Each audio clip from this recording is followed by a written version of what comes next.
नमस्ते बच्चों। आज हम अपना नया पाठ देहात और शहर यह पढ़ने वाले हैं।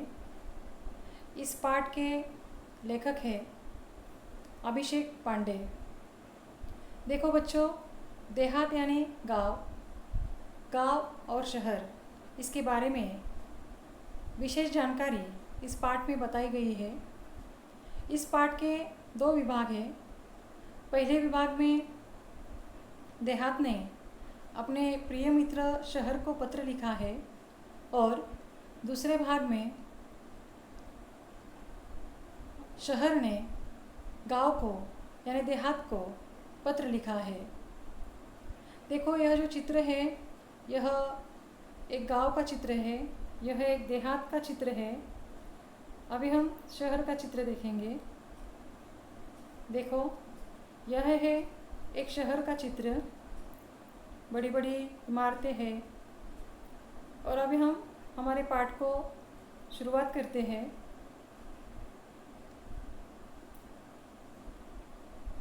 तो इस पाठ के लेखक अभिषेक पांडे। प्रस्तुत पत्रों में लेखक ने देहात और शहर के अपने सुख दुख एवं बढ़ती हुई जनसंख्या के अभिशाप पर अनेक सुझाव दिए हैं। देखो बच्चों, इस पाठ के माध्यम से लेखक ने देहात और शहर में जो सुख है या दुख है, क्या क्या सुख है क्या क्या दुख है, उसके बारे में विशेष बातें इसमें बताई गई है। और हमारे शहर हो या गांव हो, दोनों पर भी, दोनों जगह एक समस्या बहुत बढ़ रही है। और वह समस्या कौन सी है? तो वह समस्या है जनसंख्या का बढ़ना। तो इस पत्र में देखो, अभी इस पत्र में गांव यानी देहात अपने मित्र को, शहर को पत्र लिख रहा है। वह कहता है, प्रिय मित्र शहर, नमस्कार। कल तुमसे बात हुई, मेरे सुख दुख के संबंध में पूछा, धन्यवाद।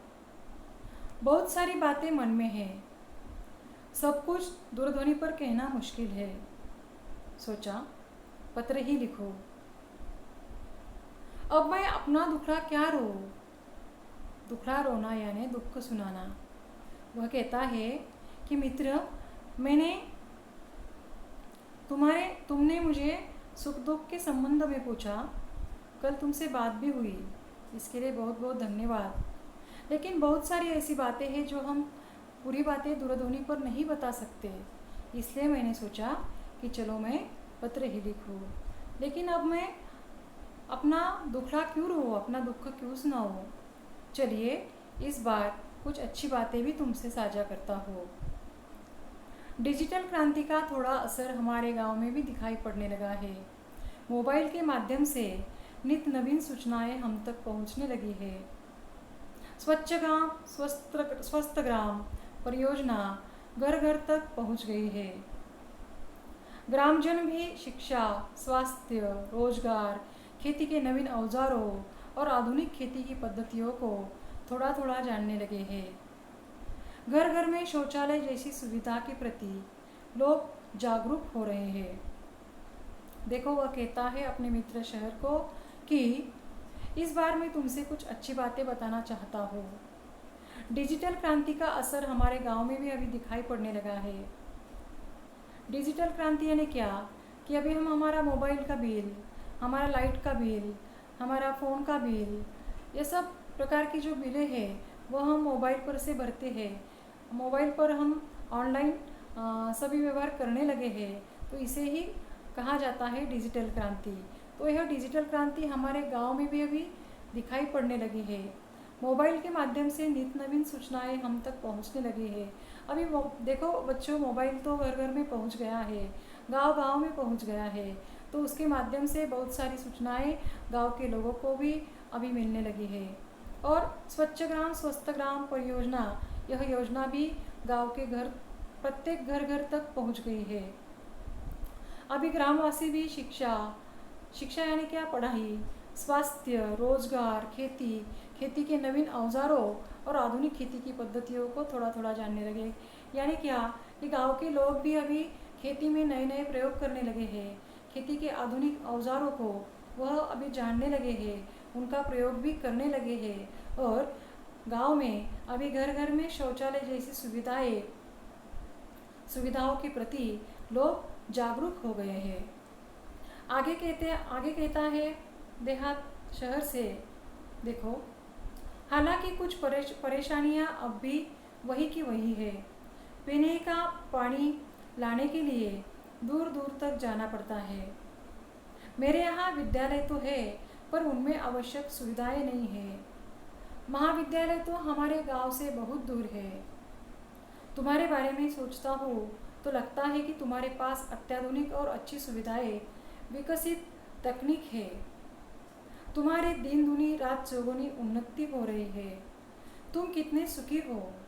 यातायात के आधुनिक साधन, पक्की चौड़ी सड़कें, बड़े बड़े शॉपिंग मॉल और 24 घंटे बिजली की सुविधा तुम्हारी शान में 4 चांद लगा देते हैं।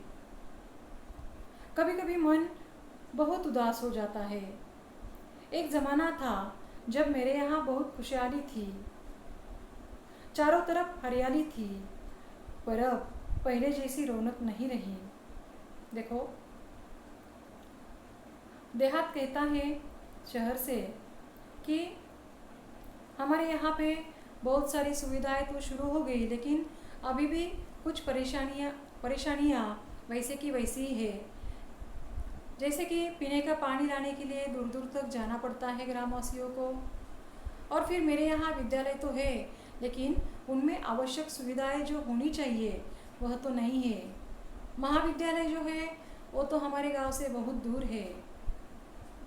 मैं जब तुम्हारे बारे में सोचता हूँ कि लगता है कि तुम्हारे पास अत्याधुनिक और अच्छी सुविधाएं, यानी बहुत सारी अच्छी अच्छी सुविधाएं हैं तुम्हारे पास, विकसित तकनीक है। वह कहता है कि मित्र शहर, तुम्हारे पास कितनी सारी विकसित तकनीकें हैं और तुम्हारी दिन दुनी रात चौगुनी उन्नति भी हो रही है। तुम्हारी दिन दुनी रात चौगुनी उन्नति यानी तेज गति से तुम्हारी उन्नति हो रही है। तुम कितने सुखी हो। यातायात के आधुनिक साधन यानी क्या, एक गांव से दूसरे गांव को जाने के लिए जो हम साधन यूज़ करते हैं उसे हम यातायात के साधन कहते हैं। तो तुम्हारे यहाँ पे अच्छी पक्की चौड़ी सड़कें भी है, बड़े बड़े शॉपिंग मॉल है और 24 घंटे बिजली। यह सब सुविधा तुम्हारी शान में 4 चांद लगा देते हैं। यानी यह अलग अलग प्रकार की सभी सुविधाएं तुम्हारे मेरे मित्र शहर, तुम्हारे यह सब सुविधाएं तुम्हारी शोभा बढ़ाते हैं। 4 चांद लगाने यानी क्या, शोभा बढ़ाना। तो यह सब तुम्हारे शोभा बढ़ाते हैं। कभी कभी मेरा मन तो बहुत उदास हो जाता है। एक ज़माना था कि मेरे यहाँ पे सब खुशहाली थी। खुशहाली यानी क्या, संपन्नता थी। मेरे यहाँ अगर पीछे गए तो देखने को मिलता है कि मेरा गांव भी बहुत संपन्न था। पहले के ज़माने में मेरे यहाँ भी बहुत खुशहाली थी, चारों तरफ हरियाली थी। लेकिन अब पहले जैसी रौनक कहाँ रही। अब तो पहले जैसी रौनक नहीं रही। मैं असुविधा, बेरोजगारी, आपसी झगड़े, गुटबाजी, अशांति जैसी समस्याओं से घिरता जा रहा हूँ।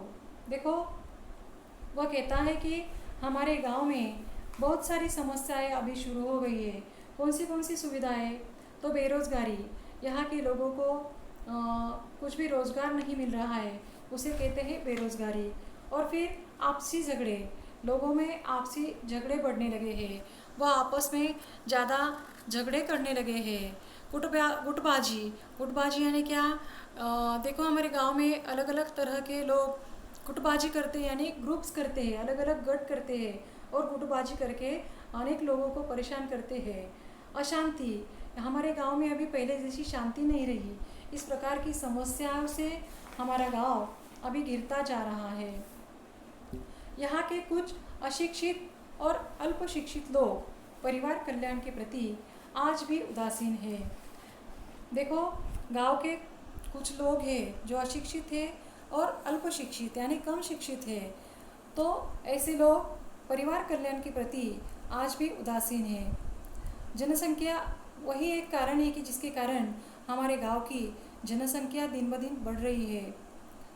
और अगर देखो बच्चों, जनसंख्या जब बढ़ेगी तो बढ़ती जनसंख्या के लिए रोज़गार भी तो नहीं मिलने वाला, इसलिए हमारे यहाँ पे बेरोज़गारी बढ़ रही है और उनके लिए यहाँ काम धंधा नहीं मिल रहा है। रोज़गार की तलाश में लोग शहर जा रहे हैं। यहाँ काम के लिए मजदूर नहीं मिल रहे हैं। शहरी चमक धमक और आधुनिक सुविधाओं की ओर आकर्षित होकर लोग मुझे अकेला छोड़कर तुम्हारी ओर दौड़ रहे हैं। यहाँ स्वास्थ्य सुविधाएं भी नहीं है। बीमारियां हैं पर पर्याप्त मात्रा में सुसज्ज और अच्छे अस्पताल नहीं है। लोगों को ठीक समय पर दवा नहीं मिल पाती है। मेरा परिवार टूट सा रहा है। बताइए मैं क्या करूं? तुम्हारा मित्र देहात। देखो, अभी वह कहता है कि मेरे यहाँ के लोग काम धंधा न मिलने के कारण तुम्हारे यहाँ आ रहे हैं। रोज़गार की तलाश में वह शहर आ रहे हैं। तो फिर सभी लोग अगर शहर जाने लगे तो फिर हमारे यहाँ पे काम के लिए कौन आएगा? हमारे खेती में मजदूर हमें नहीं मिल रहे हैं और सभी लोगों को तुम्हारी रौनक, तुम्हारी चमक धमक जो है वह अच्छी लगती है और तुम्हारे यहाँ जो आधुनिक सुविधाएं है वह भी इन लोगों को, सब लोगों को आकर्षित करती है। इसलिए तुम्हारे यहाँ पर सब लोग दौड़ते हुए आ रहे हैं। सब लोग मुझे छोड़कर तुम्हारे पास आ रहे हैं। यहाँ पर स्वास्थ्य सुविधाएं भी नहीं है। अगर कोई बीमारी से घिरा हुआ है, अगर किसी परिवार में कोई बीमार है तो उसे स्वास्थ्य की सुविधाएं भी अच्छी तरह से नहीं मिल पाती। बीमारियां हैं पर पर्याप्त मात्रा में सुसज्ज और अच्छे अस्पताल नहीं है। यानी बीमारियां तो बहुत सारी है हमारे गांव में, लेकिन उसकी तुलना में जितने अच्छे अस्पताल होने चाहिए उतने अच्छे प्रकार के अस्पताल मेरे यहाँ पे नहीं है। तो लोगों को ठीक समय पर दवा भी नहीं मिल पाती। इसलिए मेरा परिवार अभी टूट सा रहा है। तो मैं बहुत परेशान हो गया हूँ, मैं बहुत दुखी हो गया हूँ। अभी मित्र शहर, तुम ही बताओ अभी मैं क्या करूँ? और इस प्रकार देहात अपना पत्र समाप्त करता है और लिखता है, तुम्हारा मित्र देहात। देखो, अभी यह पत्र शहर को मिलता है और वह शहर अपने मित्र देहात को उस पत्र का उत्तर देना चाहता है। और वो जो पत्र लिखता है बाद में, उसमें वह अपने मित्र गांव से कुछ बातें करता है, कुछ बताने का प्रयास करता है। तो वह क्या लिखता है? देखो, उसने लिखा, यह जो पत्र उसने लिखा है, शहर ने देहात को जो पत्र लिखा है वह, उसकी दिनांक है 15 अगस्त 2017। वह लिखता है, प्रिय मित्र देहात, नमस्कार। आज स्वतंत्रता दिवस है। इस उपलक्ष्य में हार्दिक बधाई। पत्र मिला। तुम्हारी प्रगति के बारे में जानकर खुशी हुई। मित्र, परिवर्तन सृष्टि का नियम है। भला तुम्हारी स्थिति क्यों न बदलती? धीरे धीरे और भी विकास होगा। वह लिखता है कि प्रिय मित्र देहात, तुम्हारा पत्र मिला और इस स्वतंत्रता दिवस के उपलक्ष्य में मैं तुम्हें हार्दिक बधाई देता हूँ। तुम्हारा पत्र मिला और तुम्हारी प्रगति जानकर मैं बहुत खुश हुआ। मित्र देहात, यह जो परिवर्तन है ना, वह सृष्टि का नियम है। हर एक चीज़ जो सृष्टि में रहती है वह हर रोज़ एक समान नहीं रहती, वह हर रोज़ बदलती रहती है। तो भला तुम्हारी स्थिति क्यों नहीं बदलेगी? धीरे धीरे अभी तुम्हारा भी विकास होगा। धीरे धीरे रे मना, धीरे सब कुछ होए। मानी सींचे सो घड़ा, ऋतु आए फल होए। वह कहता है कि मित्र देहात, देखो, धीरज रखना चाहिए। हे मन, धीरज रख, हर काम धीरे धीरे से होता है। माली भले ही पौधों को कितना ही पानी डाले, माली पौधों को कितना ही पानी क्यों न डाले, लेकिन उस वृक्ष पर फल तभी आएंगे जब उस फल का मौसम आएगा। तो जब विशिष्ट, आप सब भी देखते होंगे कि सृष्टि में विशिष्ट प्रकार के फल, विशिष्ट प्रकार के फूल वह उसी मौसम में आते हैं। भले हम साल भर उसे पानी क्यों न डालें, उसकी अच्छी तरह से देखभाल क्यों न करें, लेकिन उसे फल कब आते हैं, जब उस पेड़ का मौसम रहता है, तभी उस पेड़ में फल आते हैं, फूल आते हैं। तो वह कहता है, यह एक कबीर का दोहा है, धीरे धीरे रे मना धीरे सब कुछ होए, माली सींचे सो गड़ा ऋतु आए फल होए। तो यह दोहा आपकी समझ में आया होगा। आगे चलते हैं। माना कि कुछ परेशानियां हैं, वहाँ के परिवार तेजी से मेरे यहाँ आ रहे हैं, परंतु यहाँ आकर भी सब कहाँ सुखी है, चिराग तले अंधेरा है। जिन बस्तियों में, जिन हालातों में वे रहते हैं, तुम सुनोगे तो और बेचैन और व्यतीत हो जाओगे। मेरे यहाँ की दिन ब दिन बढ़ती भीड़ से मैं परेशान हो उठा हूँ। जिस चमक दमक की बात तुम कर रहे हो, वह सबको कहाँ उपलब्ध है। तुम्हारे यहाँ से जो यहाँ आते हैं, कई बार बाद में पछताते भी है। वह कहता है कि मित्र देहात, माना कि तुम्हारे यहाँ कुछ परेशानियाँ हैं, लेकिन जो भी परिवार मेरे यहाँ आ रहे हैं, क्या वह सभी मेरे यहाँ आकर सुखी है? नहीं, बिल्कुल नहीं। मेरे यहाँ पर भी उनको बहुत सारी परेशानियाँ मिल रही है। जैसे कि कहते हैं चिराग तले अंधेरा, मराठीत आपण म्हणतो दिव्याखाली अंधार, तर उसी प्रकार हिंदी में कहते हैं चिराग तले अंधेरा। जिन बस्तियों में चिराग तले अंधेरा यानी क्या, योग्य व्यक्ति के आसपास ही अयोग्यता होना। कि तुम समझते हो कि मेरे यहाँ पे बहुत सारी सुविधाएं हैं, बहुत सारी चमक धमक है, लेकिन वैसा तो ज़्यादातर नहीं होता। जब यहाँ लोग मेरे यहाँ पे आते हैं तो उनकी समस्याएं और ज़्यादा बढ़ गई है। क्यों? क्योंकि जिन बस्तियों में, जिन हालातों में वो रहते हैं, उनकी अगर स्थिति देखोगे तो तुम भी व्यतीत हो जाओगे। क्योंकि यहाँ दिन ब दिन बहुत सारी भीड़ जमा हो रही है, बहुत सारी भीड़ गांव से यहाँ पर आ रही है, तो मैं भी उसी कारण परेशान हो रहा हूँ। जिस चमक दमक की तुम बात करते हो ना मित्र देहात, वह सबको कहाँ उपलब्ध है। जो गरीब लोग रहते हैं, जिनको अपने काम के लिए दिन भर बाहर जाना पड़ता है, उनको कहाँ मेरी चमक दमक दिखाई पड़ती है। तुम्हारे यहाँ से जो आते हैं ना मेरे यहाँ पे, कई बार बाद में वो पछताते भी है कि अरे मैं क्यों मेरा गांव छोड़कर यहाँ पर आया हूँ। तो वह भी बाद में पछताते हैं, क्योंकि उनको तो दिन भर काम में ही वह दिन भर अपने काम में डूबे रहते हैं, और उनको तो वो चमक धमक दिखाई भी नहीं पड़ती, और बहुत ज़्यादा भीड़ होने के कारण उनको रहने की, खाने की अच्छी तरह की सुविधाएं भी नहीं प्राप्त होती, तो वह बाद में पछताते भी है। मैं चाहता हूँ कि तुम अपने लोगों को समय रहते अपना महत्व समझाओ।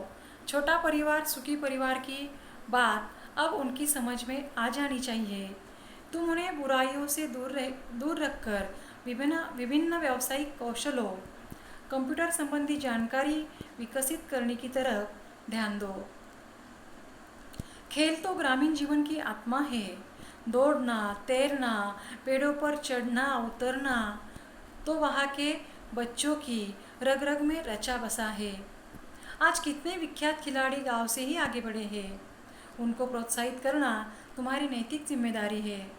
खेल संबंधी मार्गदर्शन देकर हमारा देश अंतर्राष्ट्रीय स्तर पर प्रगति कर सकता है। देखो, शहर गांव को, अपने मित्र को समझाना चाहता है कि अपना महत्व तुम अपने लोगों को समझाओ। उसी के साथ साथ तुम छोटा परिवार, सुखी परिवार की बात भी उनके साथ करो कि छोटा परिवार, सुखी परिवार का कितना महत्व रहता है। इस विषय में तुम अपने ग्रामवासियों से बात करो और तुम उन्हें बुराइयों से दूर रखकर विभिन्न व्यावसायिक कौशल लो। तुम तुम्हारे गांव के लोगों को सभी तरह की बुराइयों से दूर रखो और उनको क्या देना चाहिए, तो उनको व्यावसायिक कौशल्य, उनको किस प्रकार व्यावसायिक कौशल्य प्राप्त होगा, अगर वह शिक्षित होंगे, तरह तरह के ट्रेनिंग अगर वह लेंगे, व्यावसायिक कौशल्य तभी उन्हें प्राप्त हो सकेगा। कंप्यूटर संबंधी जानकारी विकसित करने की तरफ उनका तुम ध्यान लेकर चलो। और देखो मित्र, खेल तो ग्रामीण जीवन की आत्मा है। वह कहता है कि मित्र, देहात खेल तो अपने गांव का आत्मा है। जब बच्चे खेलेंगे नहीं, दौड़ेंगे नहीं, तैरेंगे नहीं, पेड़ों पर चढ़ेंगे नहीं, उतरेंगे नहीं, तो वहाँ के बच्चे विकसित कैसे होंगे? यह सब तो हमारे गांव के बच्चों के रग रग में रचा हुआ है, बसा हुआ है। और देखो मित्र, आज बहुत सारे खिलाड़ी ऐसे हैं जो हमारे गांव से ही आगे बढ़े हैं, तो उनको प्रोत्साहित करना भी तुम्हारी ही जिम्मेदारी है। खेल संबंधी मार्गदर्शन करना यह भी तुम्हारी जिम्मेदारी है। अगर तुम उनको खेल संबंधी मार्गदर्शन करोगे तभी हमारा देश अंतर्राष्ट्रीय स्तर पर प्रगति कर सकेगा। तो आगे शहर क्या कहता है देखो, अपने गांव को एक परिवार समझकर उसे विकसित करने का प्रयत्न करना होगा।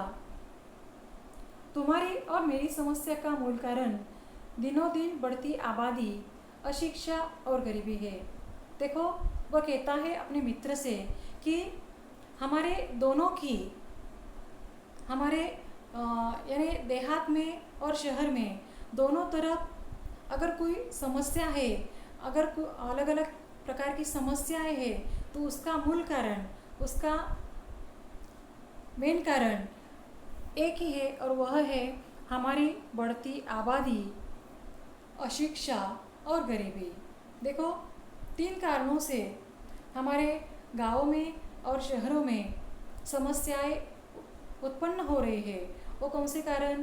दिन ब दिन बढ़ती आबादी, यानी क्या, दिन ब दिन जो बढ़ रही हमारी लोक संख्या है उसके कारण। और फिर अशिक्षा यानी लोगों का शिक्षा के प्रति कम जागरूक होना। हमें लोगों को शिक्षा देनी होगी, उन्हें पढ़ाई के लिए प्रोत्साहित करना होगा। और तीसरा कारण क्या है? गरीबी है। तो हमारे लोगों की गरीबी दूर होनी चाहिए। यह 3 कारण हैं जिसके कारण हमारे गांव और शहर पीछे पड़ रहे हैं। हमारे गांव और शहर में तरह तरह की समस्याएं दिखाई देने लगी है। इसके 3 मूल कारण हैं हमारी दिनों दिन बढ़ती आबादी, अशिक्षा और गरीबी। आगे कहता है शहर, देखो, मेरे यहाँ लोग रोजगार की तलाश में आना कम कर दे। तुम गांव वालों को सहकारिता का महत्व समझाओ।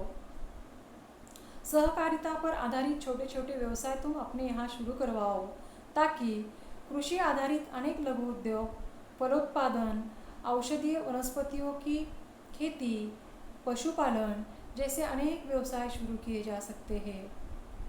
अरे देहात भाई, कितने भाग्यशाली हो कि तुम प्रदूषण मुक्त वातावरण में रहते हो। खुला खुला परिसर, तुम्हारे यहाँ पे क्या है? खुला खुला परिसर है, ना धुआं है, ना वाहनों की चिल्लों तुम्हारे यहाँ पे ना ही धुआं है वाहनों का, खुला खुला परिसर है। और ना ही वाहनों की चिल्लों यानी ना ही तुम्हारे यहाँ पे वाहनों की आवाज़ें हैं, वाहनों का शोर है। हरे भरे पेड़, ये सब चीज़ें तुम्हारे पास है। देखो मित्र गाँव, देखो मित्र देहात, तुम्हारे पास बहुत सारा खुला खुला परिसर है। तुम्हारे पास हरे भरे पेड़ है, ना ही तुम्हारे पास वाहनों की भीड़ है, ना ही तुम्हारे पास वाहनों का शोर है, ना ही तुम्हारे पास धुआं है। रात में तारों भरा आसमान, तो सवेरे उगते सूरज के दर्शन कितनी सहजता, सरलता से हो जाते हैं। वह कहता है कि मित्र, तुम कितने भाग्यशाली हो कि तुम्हारे यहाँ पे रात में तारों का भरा आसमान तुम्हें दिखाई देता है। सवेरे सवेरे उगते सूरज के दर्शन कितनी सहजता से तुम्हें प्राप्त होते हैं। सुबह सुबह देखो बच्चों, हमारे गांव में हमें सूर्य नारायण का नमस्कार हम कर पाते हैं। उसी प्रकार हमें जब निद्रा से जागृति आती है तो हमारे कानों पर तरह तरह के पक्षियों की आवाज़ें आती है। यह सब शहरों में प्राप्त नहीं हो सकता। इसलिए वह कहता है कि मित्र गाँव, मित्र देहात, तुम कितने भाग्यशाली हो। हम तो इमारतों के जंगलों में बदल गए हैं। हमारे यहाँ पे क्या है? हमारे यहाँ पे तो सब इमारतों का जंगल है। खुला आसमान, बड़ा मैदान हमारे लिए कितने अनमोल एवं दुर्लभ हो गए हैं। हमारे यहाँ पे खुला आसमान तो दिखाई भी नहीं पड़ता। बड़ा मैदान तो हमारे लिए बहुत ही दुर्लभ हो गया है। देखो बच्चों, हमारे स्कूल में, हमारी पाठशाला में आप सबको खेलने के लिए बड़ा मैदान है। लेकिन अगर शहर का विचार किया जाए तो वहाँ पर शहरों में जो पाठशालाएं रहती है तो उनके बच्चों को वहाँ पे पाठशाला में बड़ा मैदान नहीं रहता। उनको हरे भरे पेड़ भी दिखाई नहीं देते। लेकिन हमारे गांव में जगह जगह पेड़ हमें दिखाई देते हैं। हमारे स्कूल में भी, पाठशाला में भी तरह तरह के पेड़ हमने लगाए हैं। तो हम कितने भाग्यशाली हैं, इस प्रकार की सुविधाएं हमारे गांव में है। तो अगर क्या हुआ कि कुछ असुविधाएं हमारे गांव में है, लेकिन उसके साथ साथ बहुत सारी सुविधाएं भी हमारे गांव में है। तुम्हारे तहसील और क्षेत्र के लोगों को चाहिए कि वे अपने क्षेत्र का सर्वांगीण विकास करने के लिए अपने जनप्रतिनिधियों का सहयोग ले। तो हमें हमारे गांव का अगर गांव की प्रगति करनी है तो ग्राम पंचायत हो या तहसील के कुछ अधिकारी लोग हो, उनकी सहायता से हमें हमारे गाँव का सर्वांगीण विकास करवाना चाहिए। उनको कहकर, उनको सहयोग देकर, उनकी सहायता लेकर, हमें भी उनकी सहायता देकर, हमारी सहायता से, हम सब की सहायता से, उनकी मदद से हम सब क्या कर सकते हैं? हमारे गांव का विकास कर सकते हैं। तुम्हारे यहाँ जो बच्चे विद्यालय में पढ़ रहे हैं, यदि अभी से उन्हें सही दिशा, उचित मार्गदर्शन दिया जाए तो भविष्य में वे ही हम सबकी व्यथा कम कर सकते हैं। वे ही हमारे आशा स्थान है। मुझे पूरा विश्वास है कि उन पर अवश्य ध्यान दिया जाएगा। तुम्हारा अपना शहर। देखो, वह कहता है कि हे मित्र गाँव, हे मित्र देहात, तुम्हारे यहाँ जो बच्चे विद्यालय में पढ़ते हैं ना, अभी उन्हें सही दिशा से मार्गदर्शन तुम्हें करना होगा। अगर उन्हें सही दिशा से मार्गदर्शन मिलेगा तो वह भविष्य में हम सब की व्यथा, हम सबका दुख दूर कर सकते हैं। अभी वे ही हमारे आशा स्थान हैं। तो यह सब जिम्मेदारी अब किन पर आ पड़ी है? यह सब जिम्मेदारी अब तुम सब पर आ पड़ी है कि हमें अच्छी तरह से पढ़ाई लेनी चाहिए। हमें उचित मार्गदर्शन अपने अध्यापकों का लेना चाहिए और सही दिशा में अपना मार्गक्रमण करना चाहिए। सही दिशा में जाकर अच्छी तरह पढ़ाई कर हमारे गांव का विकास हमें करना चाहिए। हमारा भविष्य भी हमें अच्छा करने के लिए, हमारा भविष्य उज्जवल करने के लिए हमें क्या करना होगा? अच्छी तरह पढ़ाई करनी होगी। और अब तुम सब बच्चे, हमारे गांव के बच्चे ही हमारे देश का विकास कर सकते हैं। हमारे गांव के बच्चों पर ही अभी हमारी आशा है। इस प्रकार वह शहर हमारे गांव के बच्चों पर बहुत बड़ी जिम्मेदारी डाल रहा है और कहता है कि गांव के बच्चे ही आगे बढ़कर कुछ तो भी बड़ा कार्य कर सकते हैं। तो उसे पूरा विश्वास है कि उन बच्चों पर अभी ध्यान दिया जाएगा और गांव का विकास दिन ब दिन बढ़ता जाएगा। तो बच्चों, यह पाठ तुम्हारे समझ में आया होगा। इस पाठ के नीचे जो लिखा हुआ है, हमारे पाठ के नीचे, यानी हमारा पाठ्य पुस्तक पे पेज नंबर 9 पे हमारा पाठ शुरू होता है। तो वहाँ पर नीले रंग की पट्टी में कुछ बातें लिखी हुई रहती है, तो वह आपको पढ़नी चाहिए। वहाँ पर लिखा हुआ है कि बच्चों को प्रश्नोत्तर के माध्यम से यह पाठ पढ़ाया जाए। तो अभी यह पाठ तो हमने पढ़ लिया, लेकिन आपको इस पाठ पाठ पर आधारित अपने मन से कुछ प्रश्न निकालने हैं। तो किस प्रकार के प्रश्न आप निकाल सकते हैं? तो आपको इस पाठ पर आधारित शहर ने देहात ने शहर को जो पत्र लिखा है, एक पत्र, पहला पत्र उस पर भी आधारित, और दूसरा पत्र जो पहला देहात ने शहर को लिखा है और दूसरा शहर ने देहात को लिखा है। तो इन दोनों पत्रों का अभ्यास करना है और उन पर आधारित कुछ प्रश्न आपको निकालने हैं। तो किस प्रकार के प्रश्न आप निकाल सकते हैं? आप एक एक वाक्य में निकाल सकते हैं, एक एक वाक्य में उत्तर लिखो। बहुत सारे प्रश्न आपको निकालने हैं। उसके बाद आप रिक्त स्थानों की पूर्ति करो, यह प्रश्न भी निकाल सकते हैं। उसके बाद सही या गलत लिखो, इस टाइप के प्रश्न भी आप लिख सकते हैं। तो आप आपके मन से जितने भी प्रकार के प्रश्न निकाल सकते हैं उतने प्रकार के प्रश्न निकालने का प्रयास करें। और इसके बाद अभी यह तो हमारा पाठ यहाँ पर ख़त्म होता है, लेकिन इस पाठ पर आधारित एक वीडियो मैं आपको दिखाने वाली हूँ। तो वह वीडियो आपको पूरी ध्यान के साथ देखना है और उस वीडियो में मैंने कुछ सवाल उस पर भी दिए हुए हैं।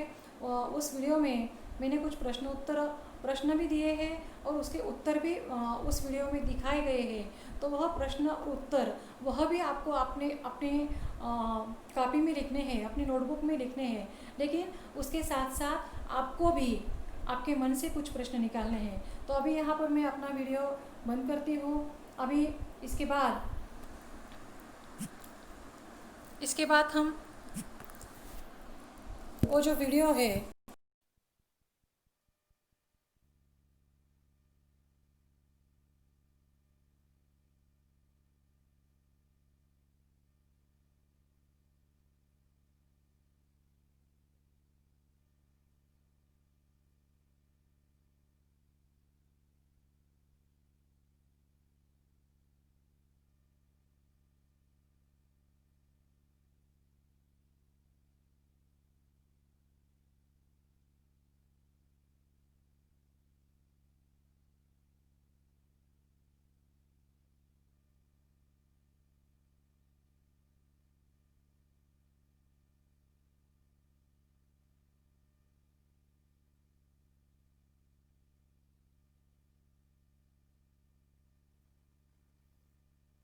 ने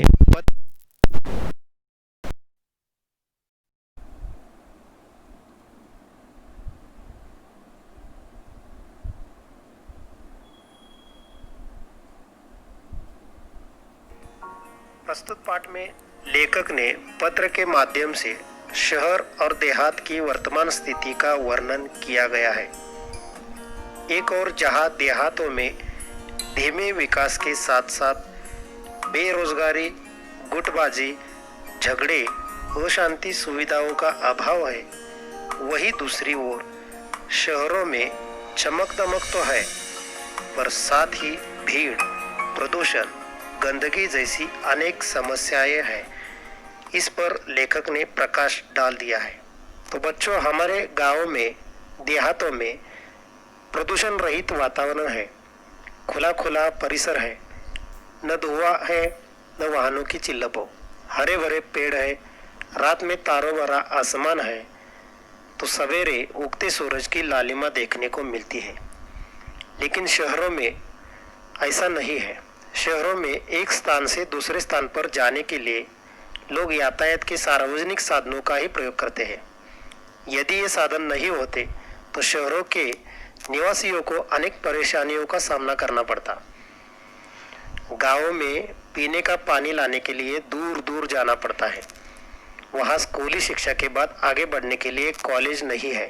लेकिन शहरों में स्वास्थ्य सुविधाएं होती है, कॉलेजेस होते हैं, यातायात के साधनों की कमी नहीं है।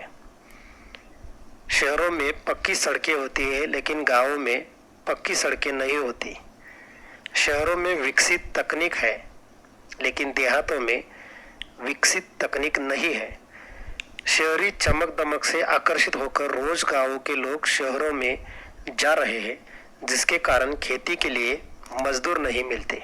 इस प्रकार इस पाठ में पत्र के माध्यम से शहर और देहात की वर्तमान स्थिति का वर्णन लेखक अभिषेक पांडे जी ने किया है। तो बच्चों, देहात और शहर इस पाठ के आधार पर कुछ प्रश्न एवं उत्तर के बारे में हम चर्चा करेंगे। पहला प्रश्न है, कौन सी परियोजना गांवों में घर घर तक पहुंच गई है? और उनका उत्तर है स्वच्छ ग्राम स्वस्थ ग्राम परियोजना गांवों में घर घर तक पहुंच गई है। दूसरा प्रश्न है, गांव के लोग किसके प्रति जागरूक हो रहे हैं? उत्तर है गांव के लोग घर घर में शौचालय जैसी सुविधा के प्रति जागरूक हो रहे हैं।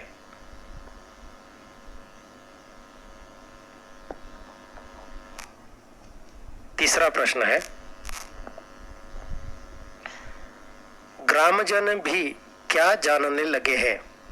और उनका उत्तर है ग्रामजन भी शिक्षा, स्वास्थ्य, रोजगार, खेती की नवीन औजारों और आधुनिक खेती की पद्धतियों को थोड़ा थोड़ा जानने लगे हैं। चौथा प्रश्न है, शहर और देहात की समस्या का मूल कारण क्या है? और उनका उत्तर है शहर और देहात की समस्या का मूल कारण दिनों दिन बढ़ती आबादी, अशिक्षा और गरीबी है। पांचवा प्रश्न है, देहात के विकास के लिए तहसील और क्षेत्र के लोगों को क्या करना चाहिए? और उनका उत्तर है देहात के सर्वांगीण विकास के लिए तहसील और क्षेत्र के लोगों को अपने जनप्रतिनिधियों के सहयोग लेना चाहिए। पाठ में से विरुद्धार्थी शब्द ढूंढकर लिखो। सुख, दुख, प्राचीन, नवीन,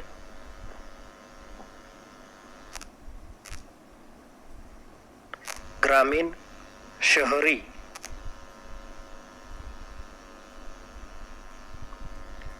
सुलभ, दुर्लभ, उचित, अनुचित, कठिनता, सरलता। पाठ में से मुहावरे और उनका अर्थ लिखो। दुखड़ा रोना यानी कि दुख सुनाना, दिन दूनी रात चौगुनी उन्नति, और उनका अर्थ है तेज गति से विकास होना।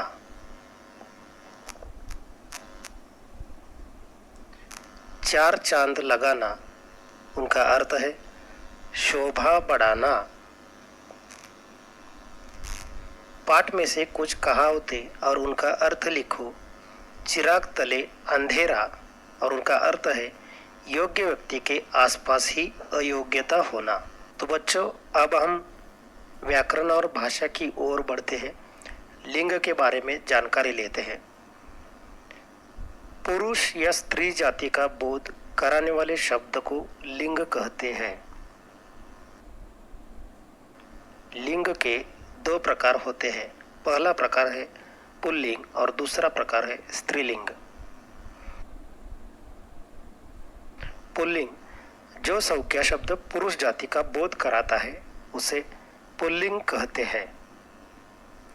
पुरुष जाति का बोध इनमें होता है, जैसे कि मोर, घोड़ा, अध्यापक आदि शब्द पुल्लिंग शब्द है। और दूसरा लिंग का प्रकार है स्त्रीलिंग। जो संज्ञा शब्द स्त्री जाति का बोध कराता है उसे स्त्रीलिंग कहते हैं, जैसे कि मोरनी, घोड़ी, अध्यापिका आदि शब्द स्त्रीलिंग शब्द है। धन्यवाद। अगले वीडियो में हम देखेंगे 5वीं